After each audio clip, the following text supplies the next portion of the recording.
Hi guys, welcome back to my YouTube channel. On this channel, we talk about finance, investment, financial freedom for Africans and Africans in diaspora.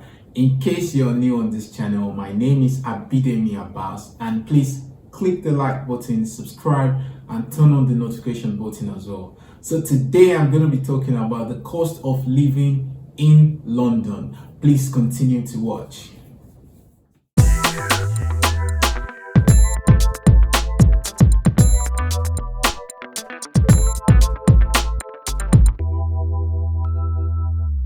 Alright, so today we're going to be talking about the cost of living in London. I'm going to be using myself as a case study for the purpose of this video.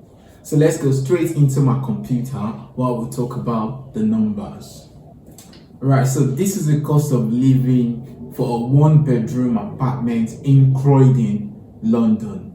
We pay £1,000 a month for rent, and for food we pay £200 for food shopping.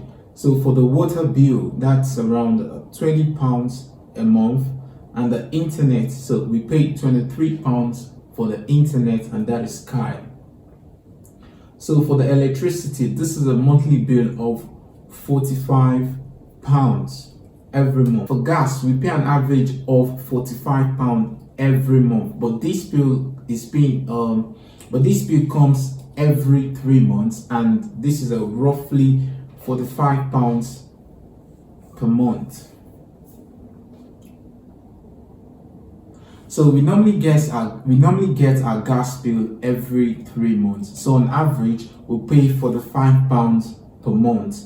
So for my travel pass, I pay £80 for my travel pass. I'm not driving, I live in Croydon, and Croydon is well known for the transportation, for its transportation link. Croydon has a very good transportation link. So we've got the tram, the train station, and the bus station as well. So it actually makes financial sense for me not to be driving at the moment, because if I'm driving, I'm going to be paying roughly £100 on petroleum, £100 on parking at my apartment, and also £50 parking in my place of work. So that is roughly around £250 monthly that I'll be spent on car. But instead of that, I'm using a travel pass. I travel to my work by train and sometimes tram. So I pay roughly £80 every month for that. So that makes some financial sense for me, because I get to save. So my phone bill, I pay £20 for my phone bill. So with my phone bill, I'm not on a contract, so I can decide to stop this £20 payment anytime I want. But this £20 is just for the airtime, the call, the text message, and also for the internet that I use on my phone. And also for my son, I spend roughly £50 on my son every month.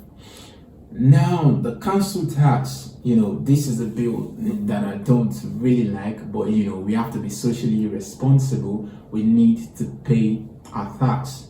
So for the council tax, it's £100, and for the TV license, it's £13. So that comes down to £113. On our income we get taxed. We pay 20, it depends on your pay bracket. So for me, I pay 20% tax on my income, and after my income tax, I get to pay council tax and also TV license. You have to be socially responsible, is it? So our monthly total comes down to £1,596. Wow. So we pay £1,596 on average every month living in Croydon. So mind you, there are some months that we run in excess. We spend over our monthly budget, simply because of some unforeseen circumstances. It does happen. But on average, our monthly bill is around £1,596. So let me know if your monthly bill is more than that. Let me know in the comment section down below. So let's look into the chart and see what chunk of our bill is taking the most of our money. So if we look right here, so we're paying 63%. We're paying 63% of our expenses on rent, and 13% of our expenses goes to food. I love to eat. And 7% of our expenses goes to council tax and TV license. Wow. So 20% on our monthly income, and also 7% on our monthly income after tax. Okay. So that is it. So the rest, the water, internet, and all of those share the other percentage, but the most percentage goes to the food, water, and council tax. So now that we know the monthly cost of living in Croydon, London, let's take a look at the income. So let's look at the minimum wage in London. A lot of people that I know, a lot of African migrants that I know are on minimum wage. So let's take a look at the minimum wage in London. Right, going to the government's website from April 1st, 2021. So the minimum wage is £8.91 for people age of 23 and over. So £8.91. And a lot of people that I know in London, myself included, work 40 hours a week. So let's try to do the calculation of that. So we're going to do £8.91 times 40 hours. So the minimum wage is £8.91. And the people that know, majority of African migrants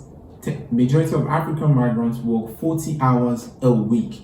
So now if we do £8.91 times 40, so that's gonna give us £356.40 every week. And so now let's get to calculate the monthly payment. So we get a monthly payment of £1,425.60. So now if you take that monthly payment, 1,425 times 12, the yearly payment, so that's going to give us £1,425.60 times 12 for 1 month. That's going to give us £17,107.20 before tax. Now let's work out what we're going to get monthly after tax. So if we go to this website and try to work out what we get after tax, so £17,107.20 yearly payment before tax. So if we run that, so that gives us £1,206 every month after tax. So this is when you've been taxed. The tax, this is after tax of 20% payment.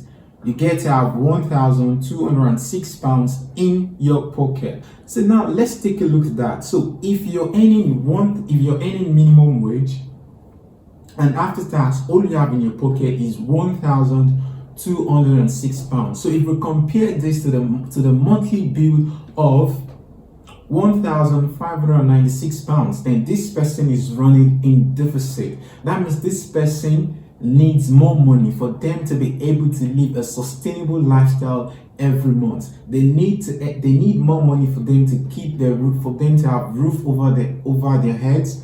They need more money for them to be able to pay their bills. That's one of the reasons why a lot of people are broke in this country. That's one of the reasons why a lot of people actually live from paycheck to paycheck. And that's the reason why you see a lot of people having 2 jobs, and that's the reason why you see a lot of people having to work more overtime, because they need more money just to break even on their bill. So if you're making £1,206 every month with a monthly bill of £1,596 every month, this means that you run into deficit of £390. Wow, that means you need to pick up more extra time for you to be able to get £390 for you to have a 1-bedroom apartment over your head in Croydon. Wow. So that means you need to pick up around 12 to 15 hours more for you to be able to break even for this deficit. But another thing you can do to really sort out this deficit is for you to look for a shared apartment. There are shared apartments in London whereby instead of paying £1,000 for 1-bedroom apartment, you get to share that apartment, and that's gonna give you £500 if you're sharing. So that means you'll be paying £500 for your rent if you're sharing with someone. So that means your monthly bill gets to come down. Share an apartment with a friend or somebody, then you can share the bill. So that way you're getting to have £110 to around £150 in your pocket. That means after working for 40 or 50 hours in a week, all you have left in your pocket is around £110 to £150. Wow, despite working very hard. Now let's look into the average household income from the government website. So the government website tells us that the average household income is around £30,800 after tax. So now that we know the average household income, we need to pay attention that is a generalization, because this is London and this channel is talking about Africans, and this channel is talking about Africans in diaspora, generally black people. So if we look at the statistics from the government, so it says that employees in the black African, Caribbean or black British earn 5 to 10% less than their white British counterparts. So this report is between 2012 and 2018. So if the general household income is around £30,800, then the black people are definitely earning below this. So that means the average black household income is around £27,720. Wow, after tax. So if you now take a look at this, so the monthly income is going to be around £2,310. So, and when it says household, this doesn't necessarily mean one person. Will you find any black person on average earning £27,720 after tax? Wow, so that means you need to have some sort of help in your household. You need to have other people working in your household for you to be able to afford your monthly expenses. So imagine from what we worked earlier, using the minimum wage. That means if a lot of people are on minimum wage, they're going to find it difficult for them to have a monthly savings. But in an household whereby you have 2 or more people working, then it's going to be very good for them. So having an household income of £2,310, compared to our case study of the monthly bill of £1,596, that means you get to have a £714 in savings. That is a very good asset for that household, and this household can begin to save, and this household can begin to invest. So in conclusion, what this video made us understand that living in London can be very, very expensive, and people do not earn that much to supplement their expenses, whereby a lot of people are living from paycheck to paycheck, and also a lot of people are overworking themselves, and these long working hours could then begin to have some sort of negative effect on the mother-child relationship, or on the quality of time that these parents get to spend with their children. That is open up for debate anyways. So in case you enjoy my video, please click the like button, subscribe, and let me know what you feel in the comment section down below.